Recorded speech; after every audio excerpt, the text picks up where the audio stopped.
Okay. And so the first thing is you have to become a very discerning observer.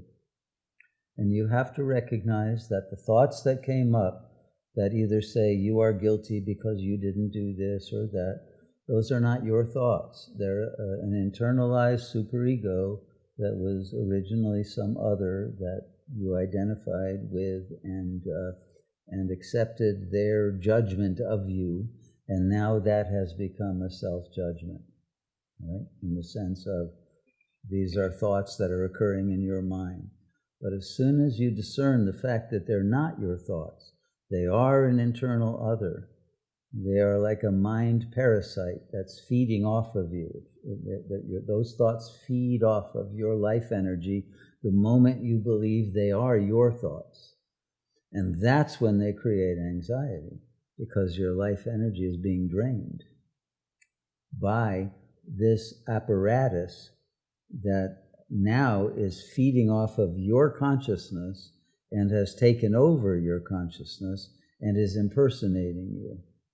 And you have bought into it. You have to realize you are not those thoughts. So the first step is fission. Before there can be fusion with the real, there has to be fission from the unreal. And the thoughts, whatever they are, the narratives, either if they're positive or negative, they are just lures to grab you back into the belief that those thoughts are yours. When you realize it's not, then you can delete that program. You can't delete that program if you think it's your own thoughts. You have no power over it, right? But as soon as you realize, no, these are not. These were installed into my consciousness by external others who literally possessed you when you were a helpless baby and were as if they were gods. You had to take in what they said. You were totally dependent on them. And that dependency got internalized into a dependency on those thoughts to know who you are. But they are not who you are.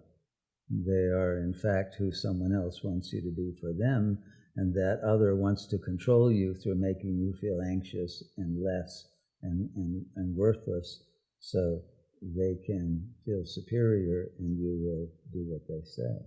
So that relationship to your thoughts must be recognized as an internal attack upon you, a usurpation of your consciousness.